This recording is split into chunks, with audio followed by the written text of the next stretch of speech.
Oke, bismillahirrahmanirrahim. Assalamualaikum warahmatullahi wabarakatuh untuk semua saudaraku. Waalaikumsalam. Hari ini kita memperingati kemerdekaan kita ya. Yang ke berapa? Yang ke 70 berapa? 79, berarti satu langkah lagi sudah 80 tahun ya. Jenengan bebas untuk menyampaikan pendapatnya. Apakah kita sudah merdeka? Kalau sudah itu dari sisi apa? Kalau belum dari sisi apa? Aku mau Kang Mas Hampir Murtad dulu membahas apa itu merdeka. Boleh silahkan ambil referensi dari kitab-kitab teologis, boleh dari antropologis budaya juga boleh. Untuk Kang Hampir Murtad, Yang lainnya dulu aja. nggak apa-apa, jenengan aja. Kita ingin tahu tinjauan bahasanya gimana dulu merdeka itu. Monggo, waktu dan tempat kami persilakan. Ya, kalau dari saya gini ya, merdeka itu yang tidak terkekang. Itu yang paling mudah lah ditangkap. Merdeka itu artinya tidak terkekang. Nah, yang mau disebut merdeka ini dari apa? Dari penjajahan fisik, oke, kita merdeka kan. Tapi dari penjajahan yang non fisik kan banyak. Penjajahan budaya, penjajahan pola pikir, penjajahan adat, itu banyak menurut saya. Nah, yang mau dibahas di sini kemerdekaan yang apa? Mungkin universal. Saya Aku mau gini Kang Mas. Coba jenengan paparkan. ada Halo, nek ini ya, Boh? Jelas kan? jelas. Jelas. Coba Kang Mas Hampir Murtad jelaskan dulu kemerdekaan dari sebuah bangsa itu gimana? Kalau Kanjeng Nabi itu kan memerdekakan hanya sebagai bangsa atau sebagai keberagamaan saja, itu kan nanti menarik untuk kita kupas. Tapi kita nggak kesana dulu lah ya. Kita ke Indonesia dulu gimana? Karena faktanya apakah kita menjadi sesuatu yang memang benar-benar merdeka kalau kita bandingkan dengan Vietnam saja, nggak usah jauh-jauh. Itu gimana Kang Mas? Ya, makanya Gus, kita itu sudah merdeka dari penjajahan yang physically, maksudnya orang asing masuk suruh kerja rodi ini, itu kita udah nggak ada. Tapi penjajahan di belakang itu, penjajahan pola pikir, penjajahan budaya, penjajahan apalagi lah, banyak lah. Dari sudut pandang beberapa perspektif itu masih saya lihatnya masih ada itu penjajahan di situ. Oke, kalau kita lihat ya, dulu dosen-dosenku itu menjelaskan banyak mahasiswa-mahasiswa asing itu yang kuliah ke negeri kita, ya. Tetapi akhir-akhir ini justru tingkat pendidikan, kita lihat universitas yang ada di Indonesia saja lah, itu sudah tidak lagi diperhitungkan untuk kawasan Asia Tenggara. Kalau dulu Filipina, Indonesia, Malaysia, Singapura, ya negara-negara ASEAN itulah kiblatnya tetap kita menjadi sentral kunjungan pendidikan ya. Kalau kota itu misalkan Malang ini kan jadi kota jujukan kata orang Jawa, kota kunjungan untuk mencari ilmu. Sekarang kita sudah dikatakan nggak bisa berbicara lagi sebagai leader loh. Itu gimana Kang Mas? Ya makanya tadi itu dari kita ini masih dijajah dengan pola-pola pemikiran itu masih ada, Gus Meti, yang menjadikan kita tuh merosot. Itu ada, dalam tanda kutip, dibodohkan itu masih ada gitu loh, berusaha dibodohkan lah. Karena itu, tapi ini dinamika ya Gus ya, nanti naik turun. Seperti ini ya. Seperti ini Kang Mas. Kita kan punya yang namanya Ki Hajar Dewantoro. Ya, apalagi itu ada Kang Ersa, nanti Kang Mas Ersa bisa menambahkan ya. Dia punya sistem pendidikan. Kenapa nggak dipakai gitu loh? Ya, seperti anak saya ini ya, sekarang sudah nggak sempet ngaji di deso karena dia pulang sudah teler, pulang tuh jam 3 sudah. Jam 3 nanti nggak kan sih ya capek namanya sekolah. Kalau misalkan tidur siang jam 1 jam berarti jam 4. Bisa-bisa melor setengah 5. Sudah nggak sempet ngaji. Ngajinya Benar. ngaji di desa nggak. Terus yang gue dengar nih justru sistem pendidikan Ki Hajar Dewantoro itu dipakai negara luar. Justru kita yang punya nggak mau pakai. Itu gimana Kang Mas? Itu ada permainan dari luar juga, Gus. Itu pernah dibahas di podcastnya Deddy Kobuser tuh, panjang banget. Jadi intinya pola pembelajaran itu ada yang mengendalikan, Gus. Satu komando, maksudnya guru di kelas 1 mengendalikan 30 anak. Itu sistem-sistem yang dibuat memang. Ada sekolahan yang memang mencari bakat anak, ada yang harus pinter IPA IPS, itu dua itu ada memang di Indonesia kan. Tapi sistem kurikulum, sistem ini itu juga ada yang mengendalikan, itu yang bisa disebut penjajahan juga sebenarnya. Tapi bukan non fisik gitu, Gus. Mungkin Pak Esra mau nambahin yang lain. Monggo Kang Mas Ersa, mungkin bisa dikolaborasi dulu tentang Ki Hajar Dewantoro Kang Ersa. Monggo silakan, kami persilakan waktu dan tempatnya.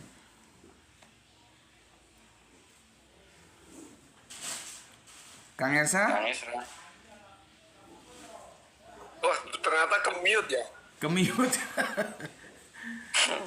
Suaranya mantul nggak? Mantul di Gus Bete. Mantul, berarti ini yang mantul bukan punya saya ya tadi ya. Jangan pakai echo Kang Mas. Gus. Enggak, punya coba jenengan, Gus. perhatiin dulu. Gus Bete ini mic-nya kedeketan mungkin. Kalau gini, halo, Masih mantul. Tes, Udah tes. matiin. sudah. Kalau gini sudah. Belum. Belum, ini kesulitan coba itu di pengaturan. Heeh. Ini ada mikrofon. Mm-mm. Nah, itu mikrofon dipencet, terus nanti muncul tampilan di bawah itu bisa digeser-geser untuk nyala mati. Yang tiga Pengaturan, yang 3 garis itu Kang Mas. Ada orang Tiga ngomong itu. Gus Bete nge-mute. 3 titik mendatar. Sudah terus. Nah, terus ada di rasa itu ada pilihan tentang mikrofon kan. Iya, bisukan mikrofon gitu. Ya, Nah, jadi bisikan kalau ada orang mikrofon ngomong sampai itu di situ. disuka. Nanti kita ngomong itu dinyalain.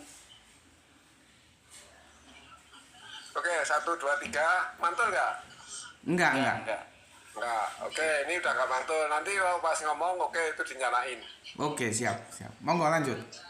Oke, gini ya agak susah ya masalah kemerdekaan ya. Tadi kan udah ada pembukaan itu hampir ada merdeka itu sebenarnya merdeka dari sisi apa dulu? Kalau mungkin bisa jadi intinya merdeka itu ya keleluasaan yang dalam tanda petik Allah berikan ke manusia. Hanya perangkat keleluasaan itu yang pertama kali keleluasaan berpikir. Yang dihadapi nanti gimana berpikir secara tepat. Nah, keleluasaan berpikir ini yang sekarang terjadi itu kadang-kadang terkontaminasi. Mungkin pengertian saya nggak masalah dikekang ya. Leluasa itu kan artinya nggak ada pengekangan, tapi dia terkontaminasi keleluasaan berpikir tadi oleh dalam tanda petik pengajaran.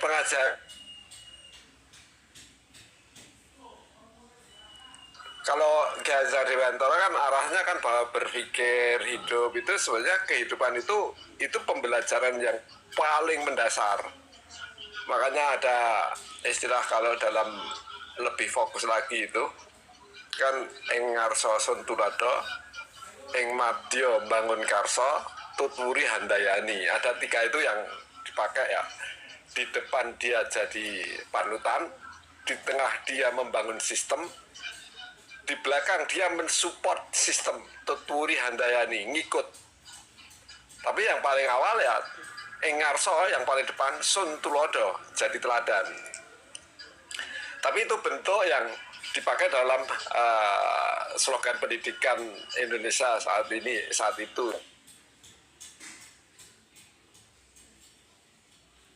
Putus-putus Kang Kalau Esa. pendidikan Ki Hajar itu banyak, termasuk istilahnya mengalahkan tanpa merendahkan. Nek Jawane ngalahke tanpa ngasorake. Terus ada lagi berjibaku keluar tapi tanpa banyak masa. Berarti kualitas yang maju nanti. Ngeluruk tanpa bolo. Ngeluruk pergi keluar tapi tidak bawa masa. Berarti kualitas. Banyak sekali tentang nilai-nilai kehidupan, bahwa kehidupan itu sekolah, maka sistem dari lewat pendidikan formal itu harus dibentuk lewat sana. Mungkin itu sedikit yang mungkin bisa dilanjut lah. Mungkin Gus Pete nyalakan lagi mikrofonnya. Oke.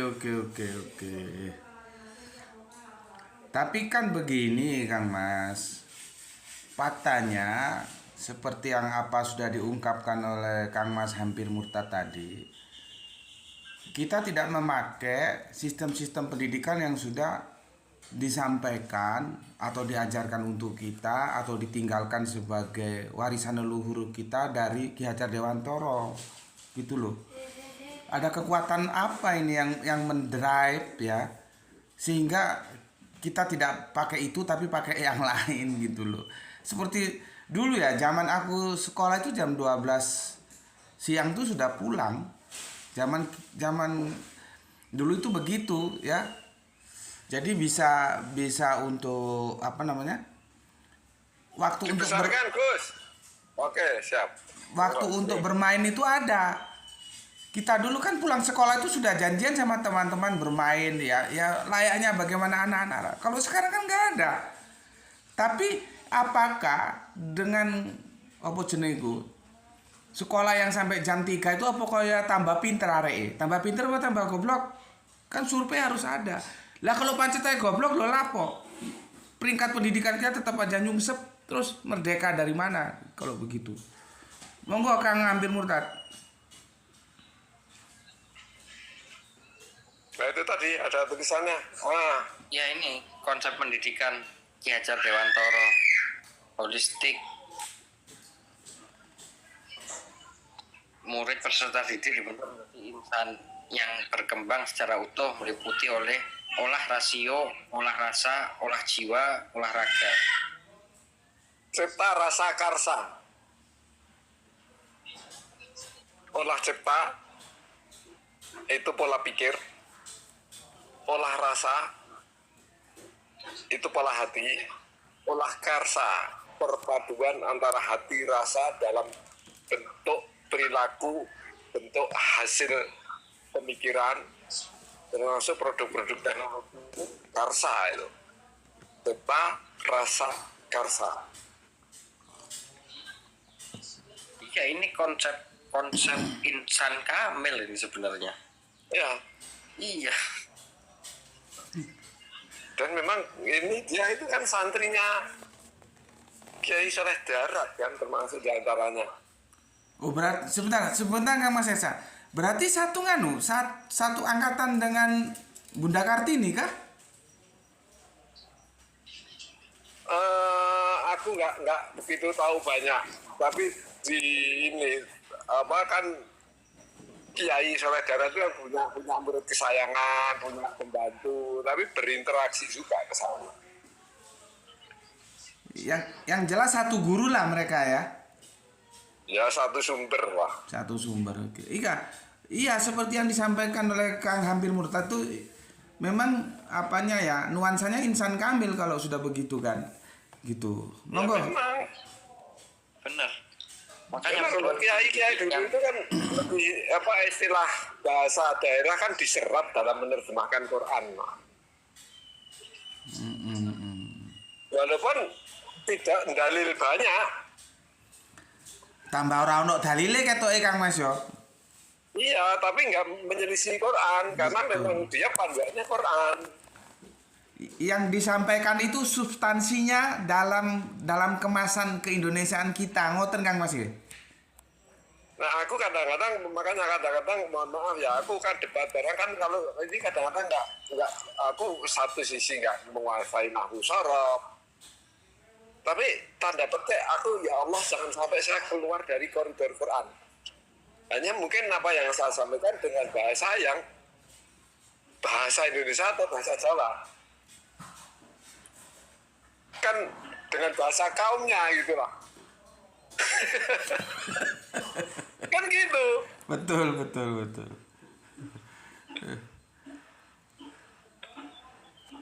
Lanjut Kang Hampir Murtad, ya apa mau insan kamilnya ya apa gitu.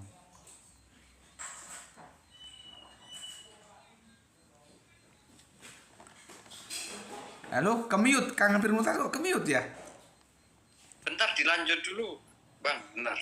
Oke, oke, oke, oke. Kang Ersa.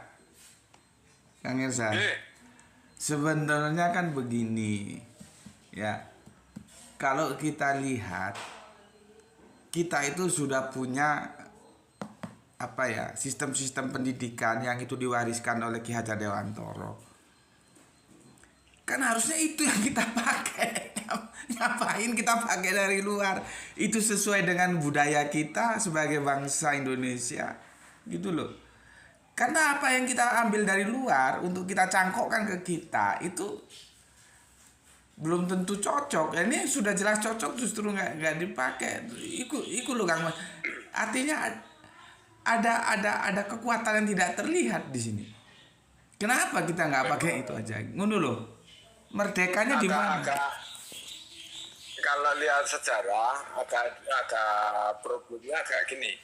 Tiap daerah Indonesia itu kan berbagai suku, berbagai bahasa, berbagai budaya, itu kan beda-beda karakteristiknya. Kalau Ki Hajar dengan bahasa Jawa, budayanya budaya Jawa. Itu budaya lain mungkin budaya Minang, budaya Aceh, kan semua punya warna ya. Itu warna itu bukan bahwa itu baik atau buruk. Nah setelah merdeka kadang-kadang mau diseragamkan, ini juga bermasalah. Karena karakter itu kadang-kadang dibentuk oleh lingkungan juga. Lingkungan misalnya gersang.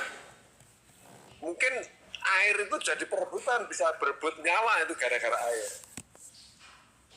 Tapi kalau daerahnya itu subur, mungkin berebutnya bukan masalah air. Akhirnya karakternya membentuk. Nah pola-pola pendidikan itu kan sebetulnya kalau saya ya, gimana menyikapi terhadap apa yang muncul di masyarakat itu. Dan saya sebagai muslim itu mampu keluar dari permasalahan itu dengan caranya sendiri. Makanya dengan bahasa kaumnya tadi, kalau misalnya ngomong ikhlas gitu ya, itu orang di luar Islam kan bingung, apa sih ikhlas? Cuma kalau di Jawa ikhlas itu artinya sama dengan sumeleh. Nah, mungkin lebih apa? Itu bahasa kaumnya.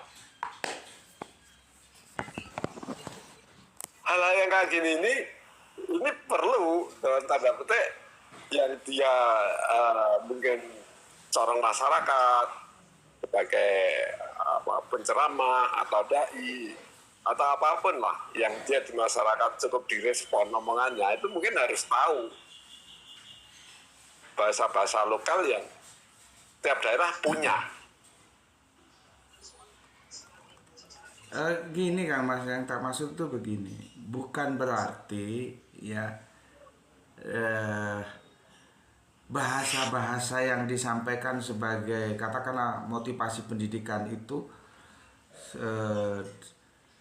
Jawa begitu, nggak begitu juga. Tapi kalaupun disampaikan Jawanya ada terjemahnya, nggak, ya boleh-boleh aja. Tapi maksudku nggak begitu kan Mas. Sistem pendidikannya kan kita sudah punya, ngapain pakai sistem yang dari luar gitu. Sorry, saya baru kembali nangis-nangis. Monggo kan Hampir Murtad. Gitu. Sistemnya Ki Hajar Dewantoro itu menjadi insan kamil sebenarnya, bukan pintar matematika, IPS atau apapun. Menjadi insan dulu baru ke lain-lainnya gitu loh, sesuai bakat bawaannya.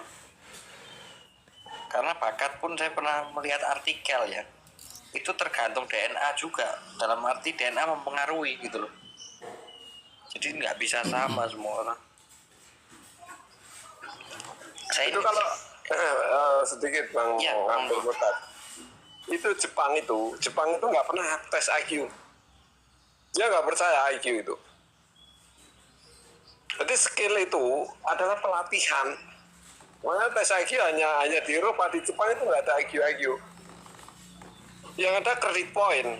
Orang bergelut di situ, ditekuni, ditelaah, nanti akan membentuk warna itu sehingga peka terhadap ilmu yang digeluti. Jepang itu. Makanya Jepang kan tes itu nggak ada IQ berapa ketawa dia. Jadi ternyata orang itu fleksibel sekali. Kang Ersa, berarti Jepang itu membalikkan paradigma Barat ya. Memang kalau kita tes di perusahaan Jepang itu gak ono tes IQ-IQ-an gue. Nggak ono, di Jepang sendiri nggak ada tes IQ. Orang kalau dibentuk, diproses, gini, dipoles, ada yang berhasil, ada yang gagal. Yang gagal itu nanti akan ketahuan, oh ini memang layaknya di sini. Jadi bukan dites dulu, dicoba dulu, gerak dulu, baru dievaluasi. Berarti kan gini Kang Mas, pola pikir Jepang itu semua orang itu punya kemampuan, tinggal dia mampu di bidang mana, gitu ya? Dan dilatih nanti akan passionnya di mana, bukan dites dulu passionnya di mana, dilatih dulu, nanti baru muncul passionnya di mana. Agak beda. ini Gus. Nggih? Gus coba Gus meti di mute sebentar nih soalnya apa mantul suaranya. Ini yang di podcastnya Dedi tadi yang saya bilang. Sebentar. Ini Nggak sampai 1 menit ini. Oke, sebentar, tak naikkan saudara kita dulu ini ya. Oke. Jadi ini soal konspirasi sekolah itu. Oke.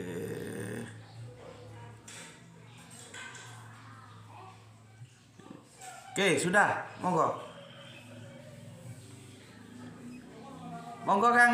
Assalamualaikum. Waalaikumsalam warahmatullahi. Waalaikumsalam. Saya mulai ya. Iya. Lanjut Bib. Oke. Aman anak-anak. Anak-anak itu ditanam dan diimplant something in your head gitu. Sampai umur 7 tahun sudah jadi program. Obey the authority usia. Jadi lu di train to obey. Makanya namanya TK itu taman kanak-kanak. Seperti anak-anak itu ditanam dan diimplant something in your head gitu.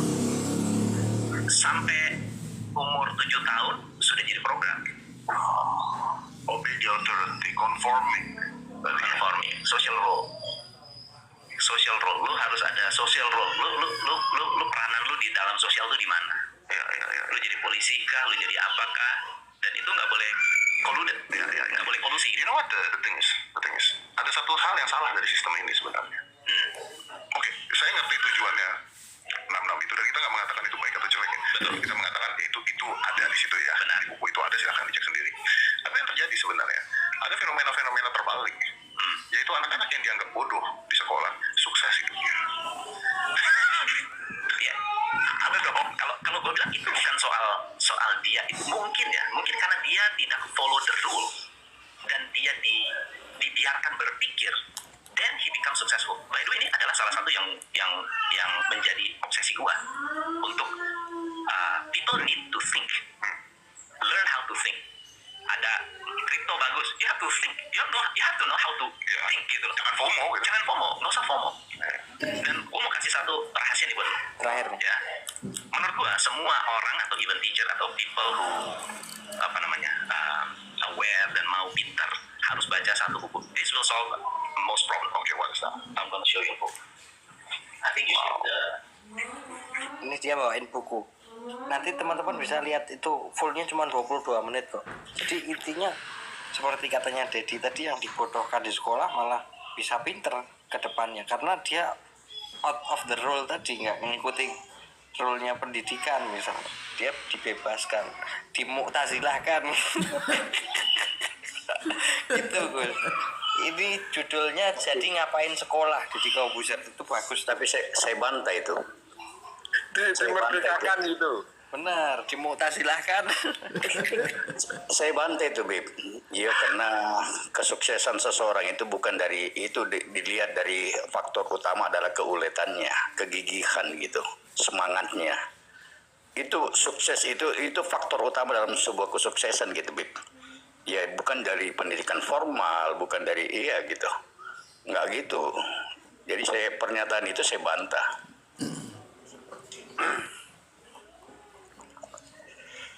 Monggo Kang Hampir Murtad. Berarti masih di mute, mungkin mau nambahin. Enggak, aku sudah di mute, enggak kan? Halo? Bos, Halo? Halo, sudah bisa? Udah. Sudah. Itu kita bisa buktikan, Bib.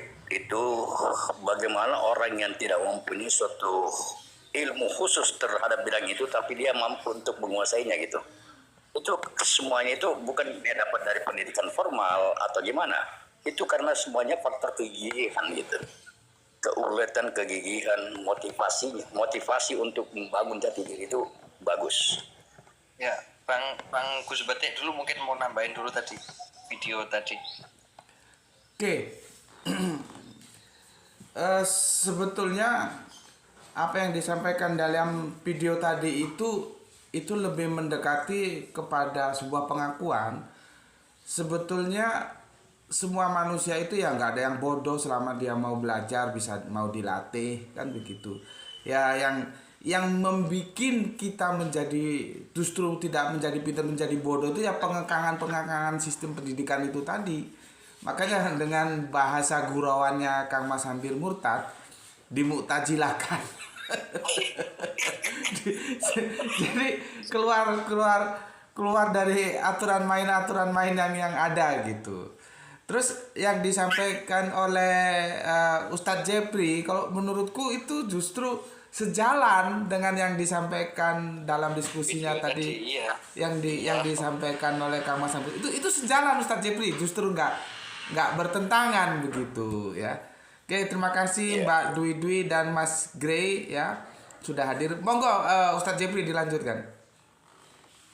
Iya, belum tahu topik apa ini, kemerdekaan. Apakah dalam konteks pendidikan ataukah Indonesia hari ini ya hilang identitas aslinya, atau bagaimana melihat perkembangan Indonesia ke depan, apakah lebih baik atau lebih buruk?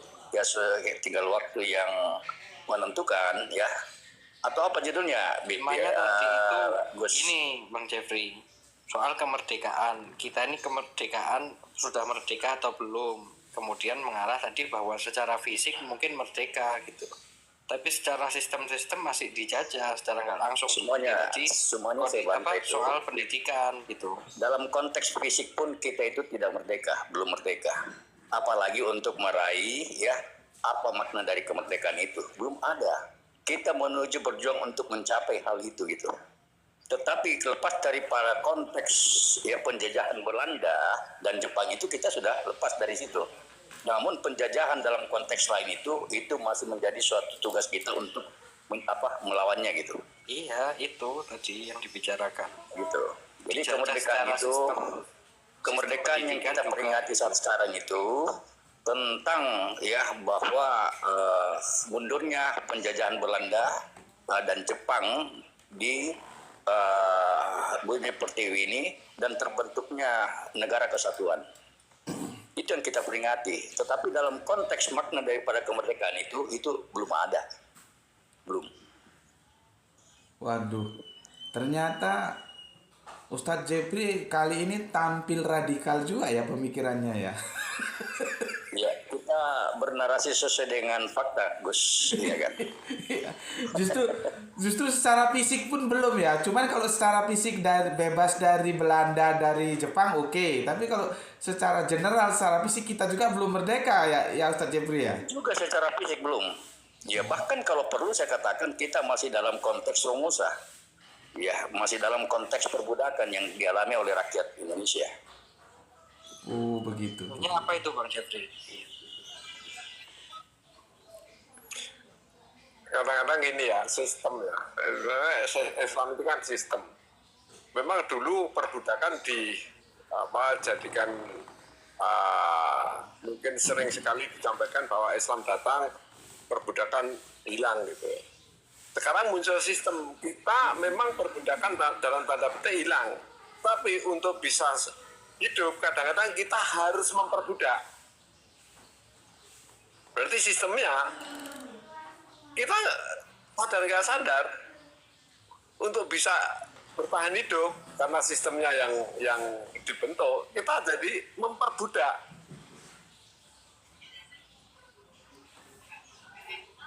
Masuk ke sistem, mau hidup harus memperbudak. Nah itu bisa panjang sekali itu. Silakan yang lain lanjut.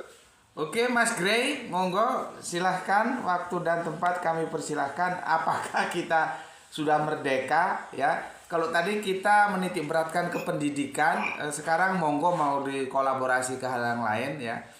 Kita tadi fokusnya ke pendidikan karena pendidikan itu sebetulnya pintu segalanya. Kalau dia bisa dilalui dengan bagus, ya semuanya akan bagus gitu.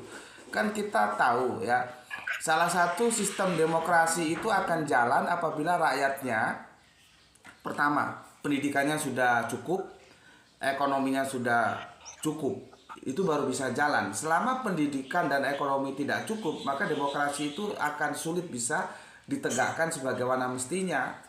Ya, kalau di sini di Jawa Timur sini ada istilah wani piro. Nah, itu kan karena lemahnya ekonomi. Terus kalau yang dia tidak tahu harus memilih siapa, tidak memilih seseorang berdasarkan kapasitas dan otoritas, itu karena lemahnya pendidikan gitu. Tadi di awal diskusi tadi kita sebetulnya fokusnya tentang kemerdekaan pendidikan ya, dan sedikit menukil pemikiran-pemikiran Ki Hajar Dewantoro ya. Tapi sekarang silahkan Anda boleh memperluas boleh atau tetap ke pendidikan boleh. Untuk Kang Gray kami persilakan, monggo. Saya tambahin dikit dulu Bang Gray ya, dikit aja. Boleh silakan. Belum lupa, saya ini orangnya lalenan soalnya. Gini Gus Bete, istilah wani piro itu tidak dikeluarkan oleh orang yang butuh ekonomi, tetapi orang yang moralnya kurang. Wani piro itu kan juga dipakai di pejabat atas, yang istilahnya ekonominya sudah mapan pun masih ada si wani piro, karena moral tadi itu Gus Bete. Setuju. Itu aja yang saya tambahkan. Setuju, mantap. Itu moral bukan itu. Lanjut. Monggo Kang Gray. Matur nuwun Mas hampir muntat. Nggih. Apa penjajahan itu kan? Ya, sesimpel yang aku dapat dari informasi terkait penjajahan, aku mendefinisikannya itu eksploitasi manusia atas manusia yang lainnya untuk menempatkan di bawah telapak kaki manusia yang lain atau bangsa yang lain atau golongan yang lain kan gitu. Sehingga hukum yang berlaku adalah homo homini lupus. Manusia bagaikan serigala atas sesamanya. Nah, berarti hukum yang berlaku di depan mata kita adalah hukum rimba. Jadi yang kuat menentukan yang lemah. Nah, kita bisa identifikasi itu. Jadi ketika kita mau identifikasi sudut kenyataan atau realitasnya, apakah manusia yang bagaikan serigala ini hasil daripada pendidikan atau hasil daripada menanggapi ilmu? Nah, ketika salah paham, maka jadi sumber bencana. Baik bencana kemanusiaan dan bencana alam.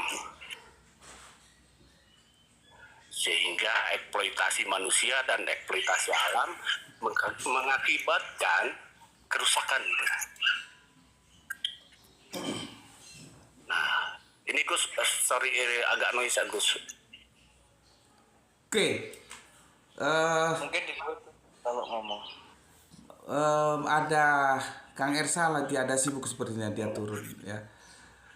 begini, kita coba buka surat 2, surat Al-Baqarah ayat yang 127. Ya. Bismillahirrahmanirrahim. Dan ingatlah ketika Ibrahim mendirikan pondasi Baitullah bersama Ismail. Ya Tuhan kami, terimalah dari kami, sungguh Engkau yang Maha mendengar, Maha mengetahui. Aku ingin mendiskusikan dengan kalian semuanya, ya. Dan ingatlah ketika Ibrahim meninggikan pondasi Baitullah bersama Ismail. Itu dipahami secara harafiah atau secara metafora? Ini kan publik memahaminya secara harafiah. Begitu juga kita, ya, meraih kemerdekaan ini merdeka secara harafiah atau metafora, gitu. Jadi karena dipahami secara harafiah, yang dibangun itu fisiknya doang masjid-masjid itu. Ya, orang kasih dana, ada saldo berapa, bikin lagi masjid, bikin lagi masjid, bikin lagi, bangun ini, bangun itu, bangun.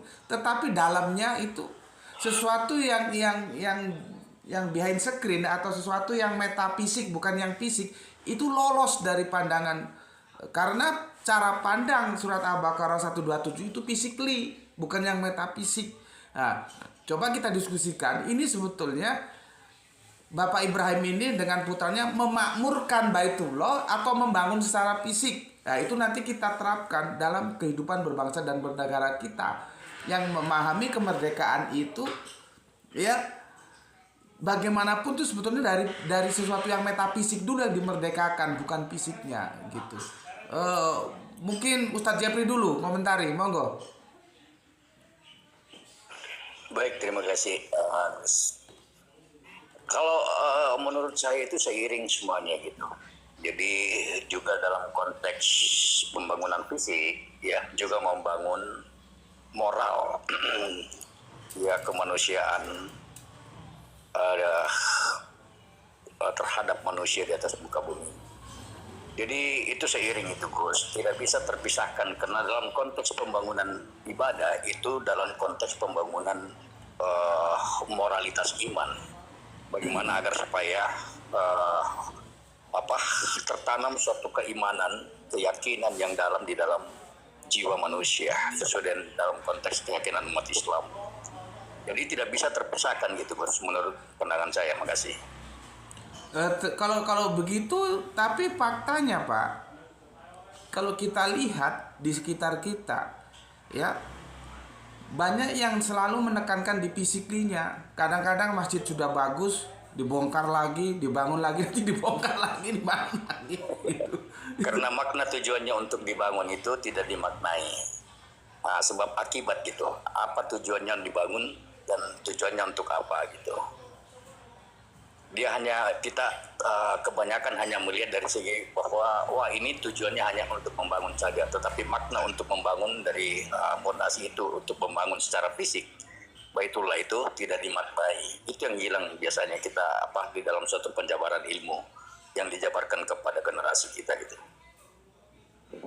Gitu, Gus. Oke, terima kasih atas pemaparannya Ustadz Jepri. Sekarang ke Kang Mas Hambir Murtad, monggo silahkan. Oke, jadi ini agak panjang dikit ya. Monggo, nggak apa-apa, monggo. Jadi gini, kalau kita mau lihat sejarah pembangunan masjid besar-besaran itu awal dilakukan ketika dinasti Umayyah berkuasa. Kemudian dilanjutkan dinasti Abbasiyah. Karena apa? Masjid itu dulu dipakai sebagai sosial media. Masjid itu dulu dipakai sosial media di kala dinasti itu berkuasa. Ketika dinasti Umayyah dan Abbasiyah berkuasa, itu pembangunan masjid besar-besaran. Memang sejarahnya seperti itu. Dan sampai muncul riwayat apa? Imam Malik 25 tahun tidak menginjakkan kaki di masjid. 25 tahun loh itu. Imam Malik bin Anas. Sebentar, Karena sebentar. Oke. Mas Hampir Murtad, saya lagi ada tamu, monggo jenengan lanjutkan diskusi ya, nggak apa-apa. Saya lagi ada tamu ini, nggak apa-apa, lanjut Oke, aja. mungkin bisa di mute Gus. Nggih. Ya aku tak mute dulu. Sudah nggih? Oke. Monggo. Itu di riwayatnya Bang Jeffrey, Imam Malik 25 tahun tidak menginjakkan kaki di masjid.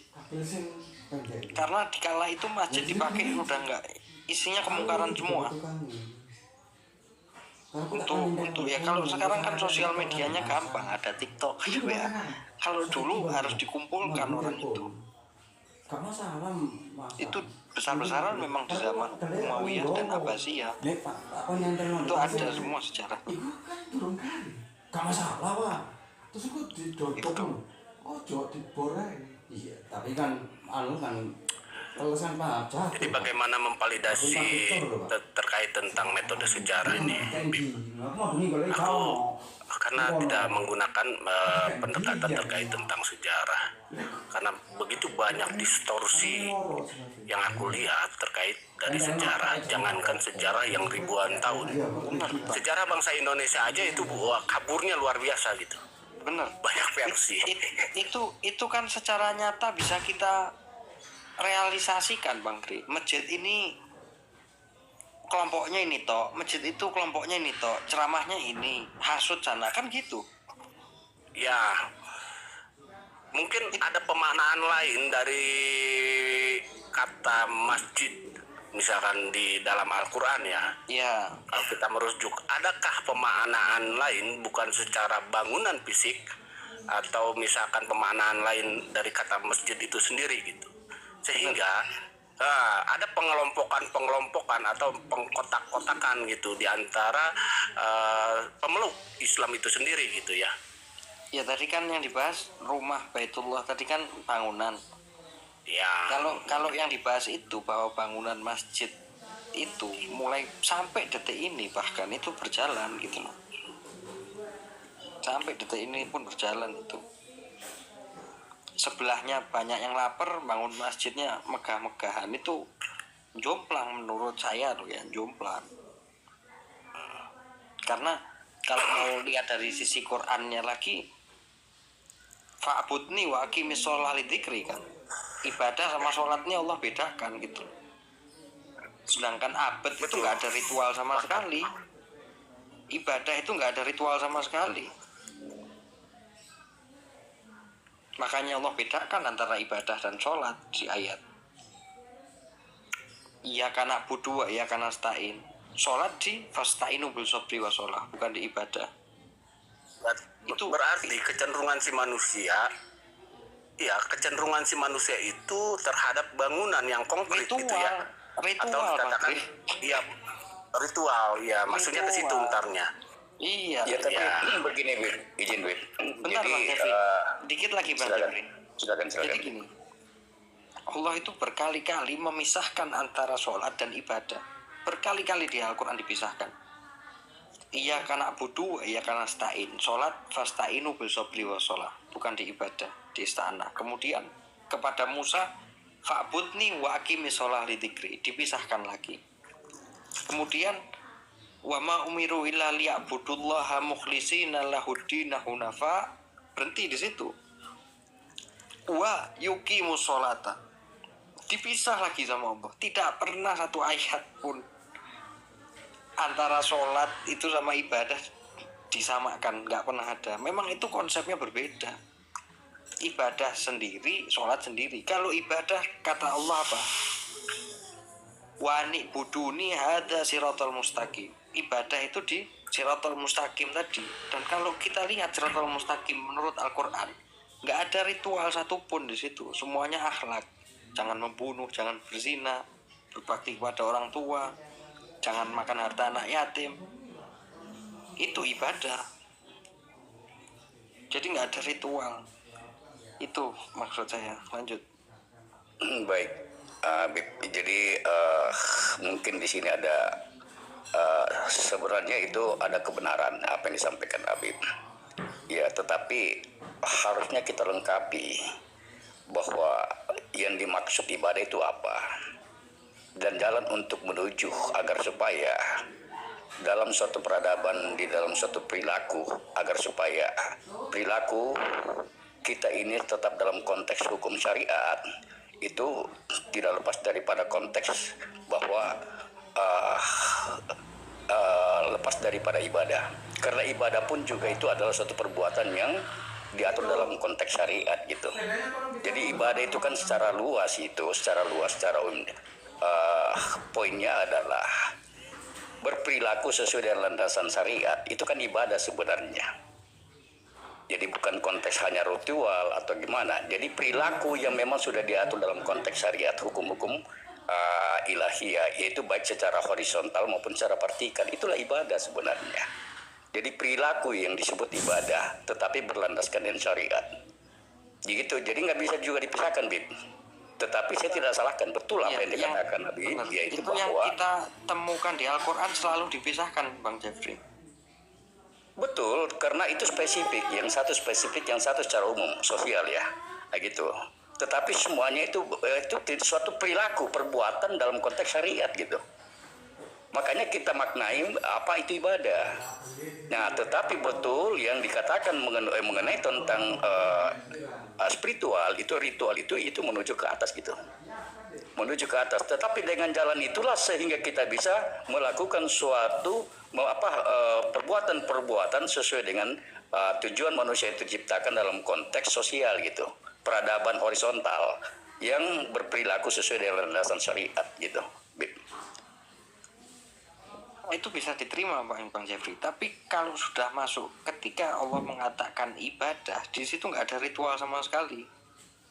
Lain cerita dengan mengerjakan itu pakai ritual apa, itu bisa diterima. Tetapi yang harus dipahami bahwa tidak pernah dianggap bahwa sholat itu ibadah. Karena apa? Wa ma khalaqtul jinna wal insan illa liya'budun. Di ayat itu, ya'budun di situ tidak membahas sholat. Di ayat itu wa ma khalaqtul jinna wal insan illa liya'budun enggak membahas sholat. Tapi kalau ketika Musa kepada Allah fa'budni wa aqimis sholah li dzikri, di situ baru ada sholat. Kira-kira menurut Habib itu sholat itu apa sih sholat itu? Bukan ibadah. Iya, artinya tujuan orang sholat itu apa? Oh banyak, di Al-Quran ada inna sholata tanha anil fahsyai wal munkar, 1. Fasta'inu bil sabri wa Ya, sholat. itu kan untuk terhindar dari perbuatan itu ya kan dalam konteks perbuatan horizontal itu. Jadi itu tuh ya, tetapi sebenarnya apa yang apa yang kita ini kan gitu di dalam menghadap di dalam konteks ibadah itu, konteks ritual itu, sholat itu apa? Makanya sholat itu dikatakan tanha anil fahsyai wal kalau di munkar, sini yang pertama. ada Yang satu kedua, atau berapa, fasta'inu bil kamu sabri klik, wa sholat. kamu naikkan. Pertolongan Allah itu datang Ya. ketika Kamu kita sama sholat dan baca-baca ngobrol sabar. di sini. Bapak sudah bilang ada Kita kamu. sholat Ini suara nggak didengar. itu. Tetapi itu Di sini bukan yang termasuk gambar dua itu ibadah, ya. Bang Jeffrey. Kemarin ada angka 1, berarti ada yang mau naik. Tidak termasuk ibadah.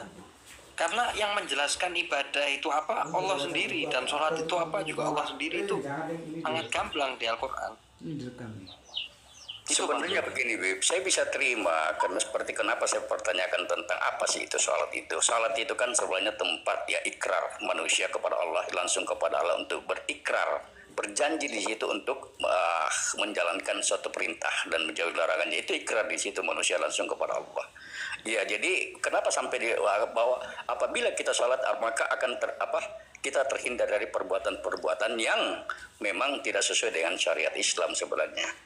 Ya, itu poinnya ada di situ sebenarnya. Jadi memang ada ikrar ini, apakah ikrar itu kita maknai sebagai itu bagian daripada syariat juga, bahwa itu wajib untuk kita lakukan dalam konteks memang itu adalah suatu perintah atau kewajiban yang memang itu adalah suatu fasilitas jembatan agar supaya kita melakukan suatu perbuatan-perbuatan sesuai dengan tupoksi manusia itu diciptakan gitu. Ya karena memang kita terikat dengan hukum. Dan itulah kita harus berada dalam rel hukum itu.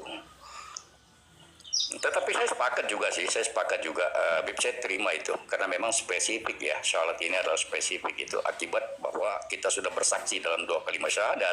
Dalam kesaksian itulah maka kita berikrar langsung kepada Allah itu, dan hanya satu fasilitas wadah yang disiapkan itu dalam konteks syahadat itu ya, karena kita sudah bersaksi 2 kalimat syahadat, makanya kita berikrar berjanji untuk menerapkan sesuai dengan tupoksi Allah menciptakan manusia yaitu untuk beribadah.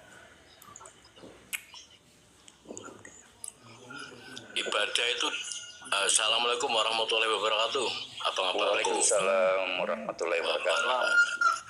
Para kiai, para guru. Sebetulnya ibadah itu kalau di Arab itu apa tuh Bang? Bahasanya Bang ya. Ibadah yang budu dan abidun. Ya. Bukan menyembah ya, abdi. Menyembah itu lain. Menyembah itu kalau mengabdi. diterjemahkan iya. Kalau di dalam bahasa Indonesia itu ada yang katanya merunduk patuh. Ya. Tunduk pada Allah, tapi kalau Islam ya Bang.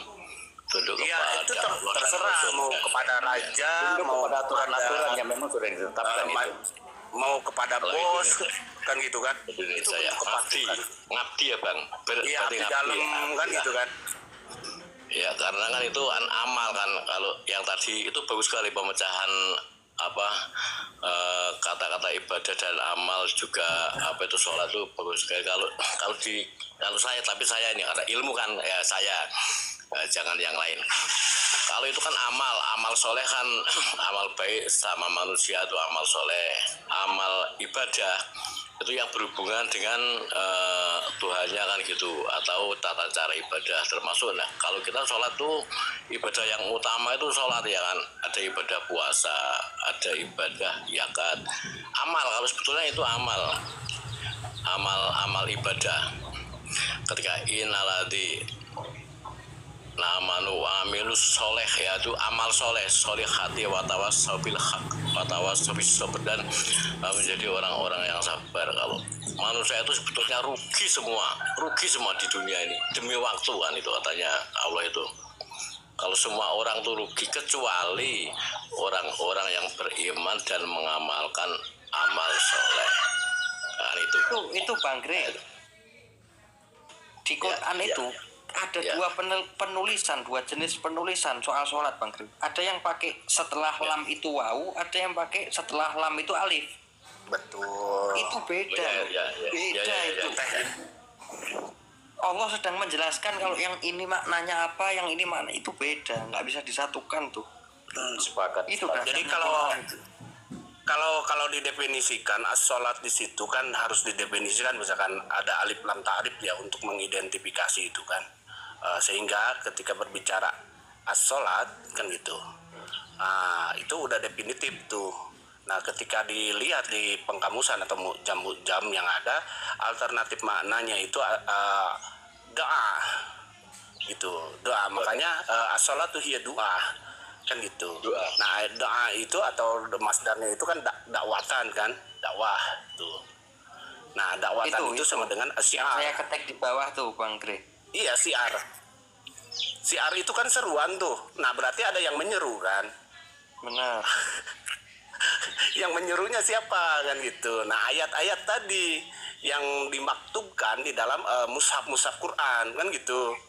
Nah karena tadi gaya penulisan saja gitu, baik Basrah maupun Kufah juga ya ada metodenya kan gitu, ada rumusan.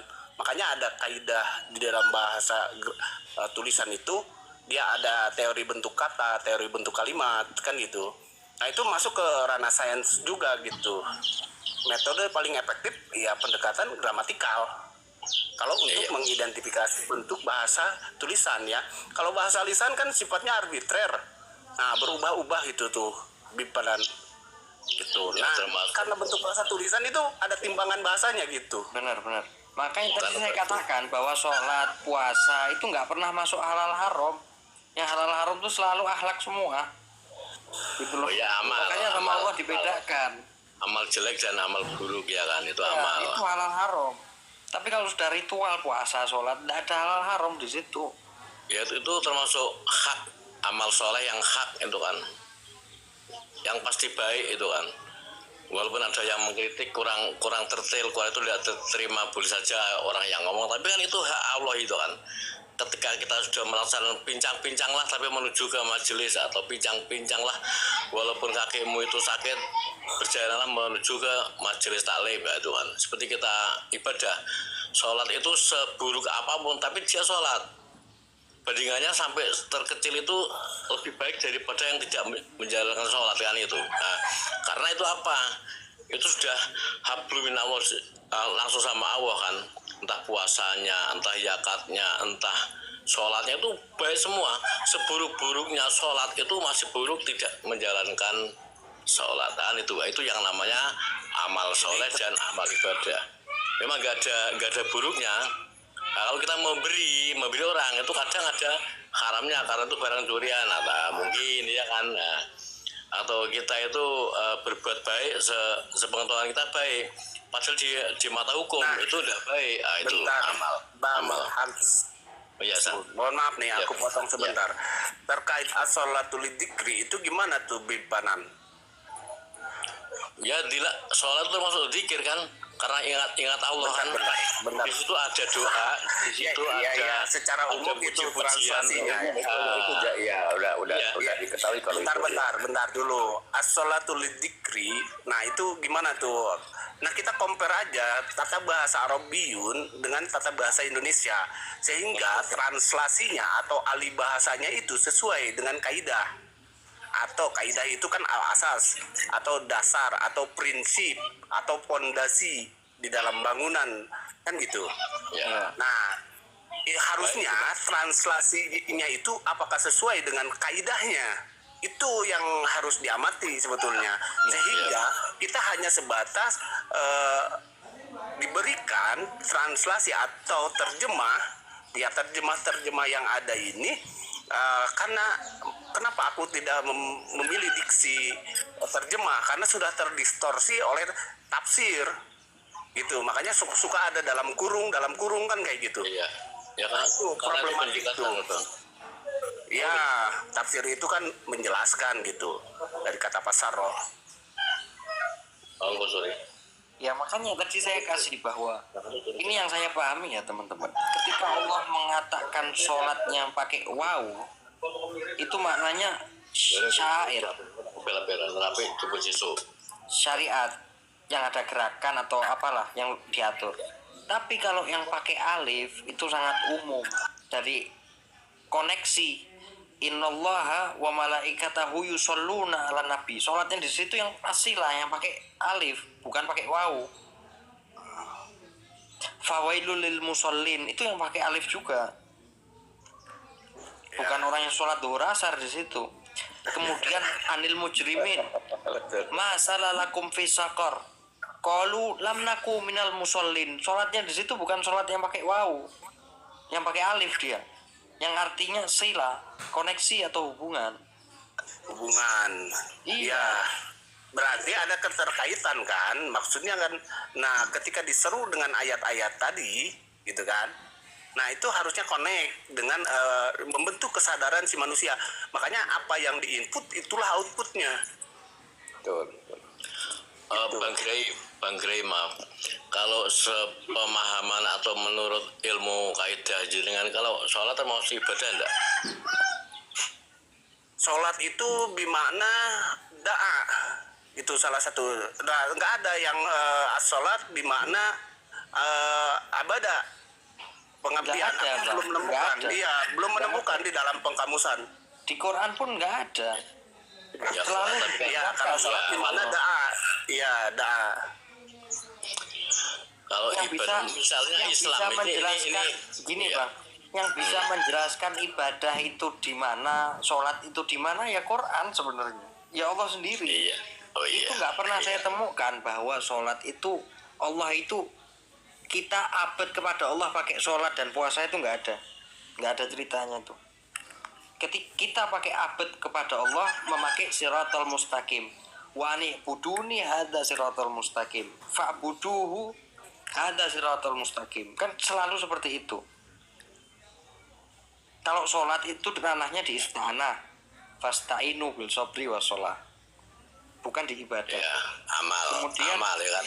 Benar. Amal. Kemudian kepada Amal Musa ibadah. tadi juga dikatakan fa'budni wa aqimis sholah li dzikri. Abad sendiri, aqimis sholah sendiri karena ada wawunya di situ.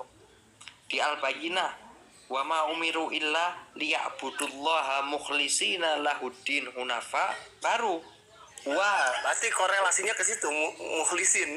iya Kalau wa abdun di situ ya. yuqimus sholata baru sholat itu setelah wawu. Setuju. Ya karena kan kalau di Quran itu arti ibadah, kalau arti ibadah itu apa? Quran yang tadi saya katakan ibadah yang seperti bahasa Indonesia, maksud saya mengabdikan.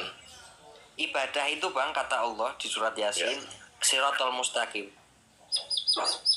Apa itu Siratal Mustaqim kata Allah? Itu bisa dilihat di Al-An'am 151 sampai 152 Bang.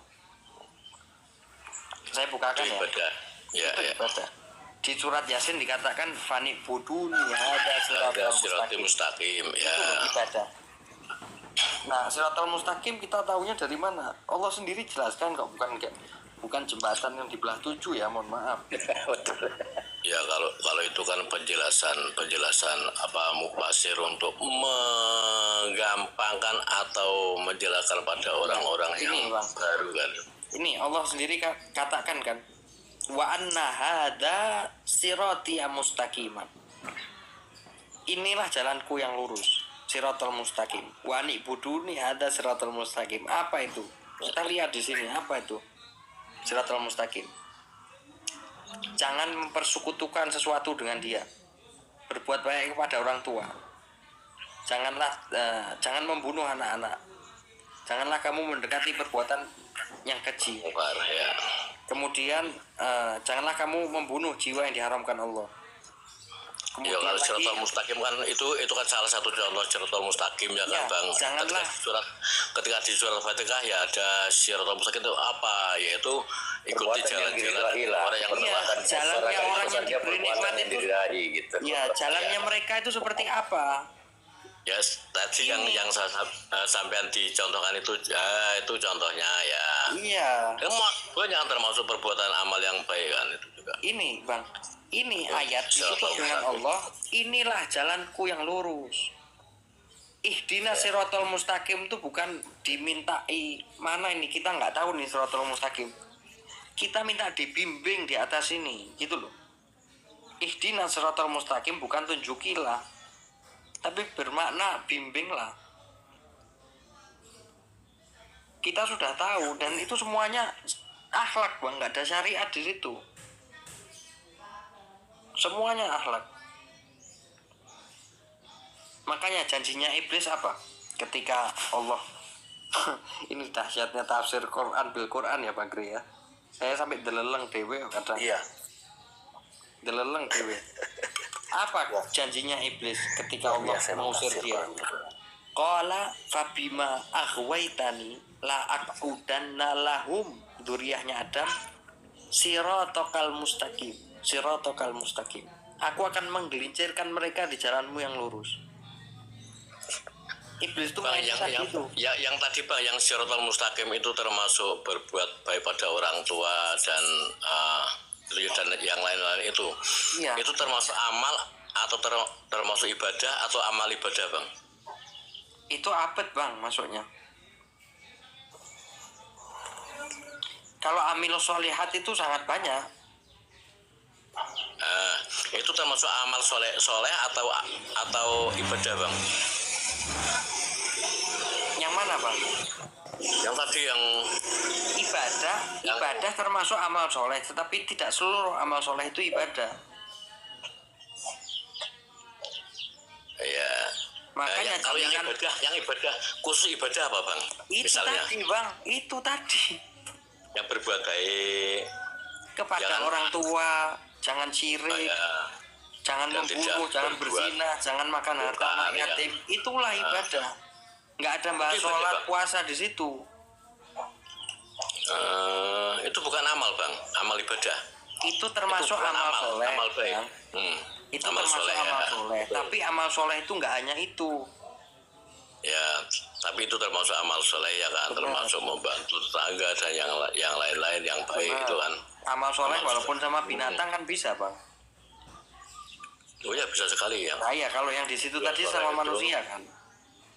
Ya, bahkan kalau para kiai itu sebetulnya mendoakan anak supaya jadi anak yang soleh itu sebetulnya soleh yang sebenarnya cukup bertakwa dan tidak lepas akidahnya itu sudah soleh yang terendah, dan itu bagus sekali.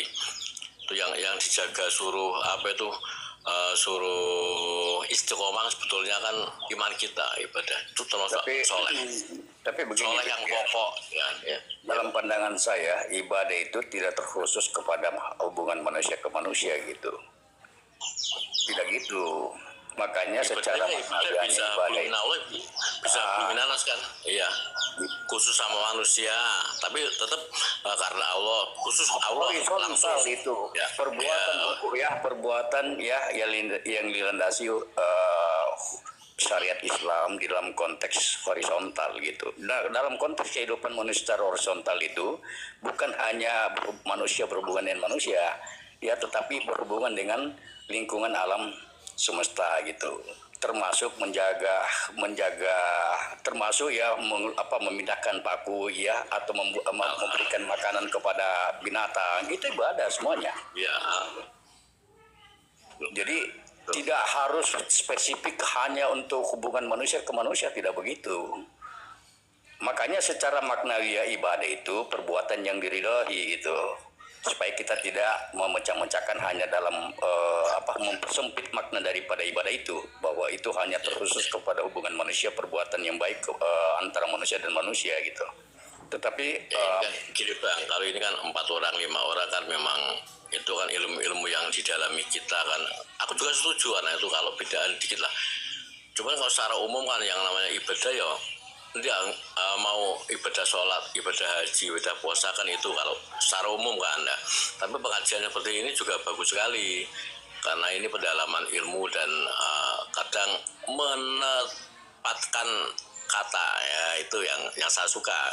Kalau secara umum general itu ya. Maksud daripada Habib tadi itu sholat macam sholat puasa itu adalah wadah sebenarnya itu, agar kita dapat beribadah. Wadah itu untuk mempertahankan satu. Ya, itu hanya sebuah wadah gitu sebenarnya. Jadi belum masuk dalam konteks amalan secara horizontal. Gitu. Ya karena secara umum kan yang namanya horizontal kan yaitu sholat, puasa.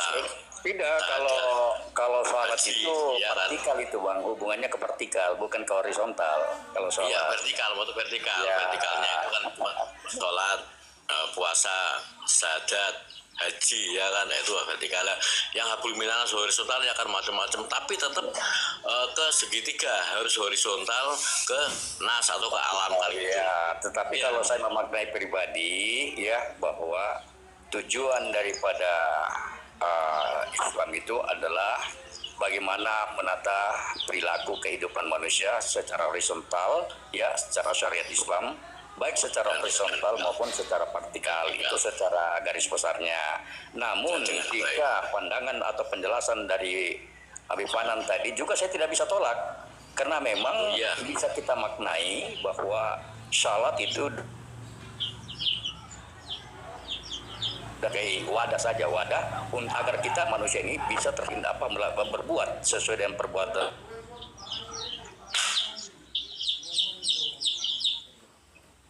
Tidak bisa tertolak juga di situ. Walaupun secara konkret ya, bahwa Islam itu tujuan, karena Islam ini adalah syariat sebenarnya. Ya, bagaimana menata perilaku kehidupan manusia yang berlandaskan syariat ya, berlandaskan syariat baik secara horizontal maupun secara vertikal. Jadi di situ bukan asal-asalan, semuanya mempunyai satu hukum. Baik menghadap secara vertikal ya, hubungan manusia kepada vertikal itu ada hukum juga kepada horizontal ya, sesama manusia dan alam semesta gitu. Ya betul Bang, itu kajian yang baik sekali itu. Bahkan yang mengatakan sholat juga ibadah, tapi juga yang tidur itu juga amal ibadah. itu mereka beribadah. Tapi itu bukan suatu Iya, persoalan Bang. ya sebenarnya yang Iya, harus ini kan kita tidak tanya, ada. ya, masa Mbah? Iya, Le. Itu sekarang itu orang keluar tuh matanya itu 50-70% langsung maksiat atau sikapnya sama orang lain. Jadi tidur saat sekarang itu ibadah yang lebih baik daripada jalan-jalan. Oh kan itu, oh iya. Jadi tidur Bang, pun, gini loh maksud ibadah. saya Bang. Maksud saya itu tadi gini loh, tidak ada satupun ayat yang Allah jelaskan bahwa sholat itu termasuk ibadah. Itu beda hal. Ada akimis sholat dzikri, ada fa'budni. Nah, ketika membahas ayat wa ma khalaqtul jinna wal insan illa liya'budun, di ayat itu tuh nggak membahas soal sholat sama sekali ataupun ritual yang lain gitu loh. Ya karena amal. Iya. Jadi ketika orang itu kan sering di framing sama Oten itu, ketika diartikannya menyembah. Dan sholat kalau dimasukkan situ seolah-olah Allah ini mau minta disolati, minta disujudi gitu loh. Tapi setelah saya kaji bahwa sholat memang nggak pernah Allah terangkan itu termasuk ibadah, nggak pernah. Ya kalau kita tetap kalau sholat, ya kan perbedaannya Bang, karena ilmu itu tidak boleh, harus benar kan. Nah, kalau kita tetap kalau sholat itu amal ibadah, dan yang terbaik sebaik-baiknya amal ibadah yaitu kan kalau saya mungkin sama kalau akidahnya sama sampean jenengan kan sholat ya kan. Tapi kalau dicerna lebih baik itu bukan termasuk ibadah, tidak apa, karena itu ilmu Bang. Ketika ilmu sudah nyantol di pikiran, hati dan kemantapan, memang tidak boleh disangkal. Kalau nggak setuju memang ya nggak sama saja kan gitu. Nah, itu ilmu kan. Nggak bahas ilmu sampai goto-gotoan hari benar itu yang rame itu saya kadang kurang setuju. Kalau bahas hukum harus goto-gotoan karena ada dasarnya ya kan.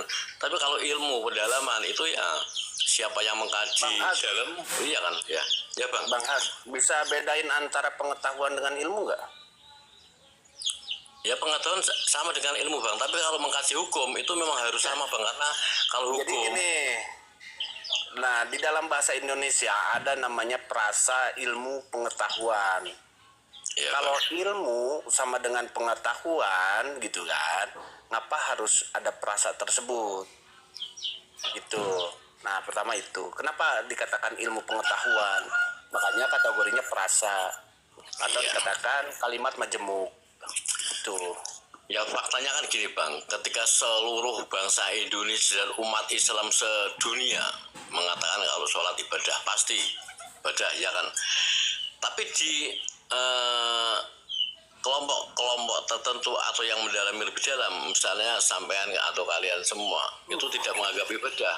Nah, itu yang namanya pendalaman ilmu Bang, atau pengetahuan. Pengetahuan itu pengembangan kata dasarnya sama, tapi dikembangkan, diteliti, dijeli sampai dicari di petik-petik ayat Quran, memang tidak ada. Lah itu namanya ilmu pendalaman. Tapi karena secara umum ya kan, kalau sholat ibadah pasti ibadah haji, ibadah sholat ya secara umum, itulah ilmu, yaitu pengetahuan. Jadi pengetahuan itu lebih luas dari fakta itu sendiri, fakta umum. Nah itu Bang, itu yang kadang itu diejek-ejek, diolok-olok, udah benar. Karena umumnya gini, udah boleh kalau ilmu udah boleh secara umum kan gitu. Kalau hukum umum, hukum itu sholat 4 rakaat, baru 4 rakaat udah boleh. Kalau maghrib itu 5 rakaat udah boleh karena hukum. Dasarnya apa? Doanya, literasi ada. Kalau ilmu literasinya ada, tapi pengejawantahannya atau pendalamannya itu tidak sama kan gitu Bang. Itu namanya ilmu. Dan itu yang senang di sini. Ada yang beda dikit, ada yang beda, ada yang agak sama, tidak apa-apa. Sini. Baik sekali, saya senang ya komal-komal rame tapi masih kondusif seperti ini, senang saya Bang. Dan sebetulnya saya pun oke sebetulnya, tapi secara umum tetap general kalau sholat tetap ibadah, karena ibadah sholat itu yang membedakan antara yang selain Islam dan Islam adalah di sujudnya. Amal baik semua orang memberi, alah banyak sekali yang baik. Itu tadi gambarnya di. Iya. Itu.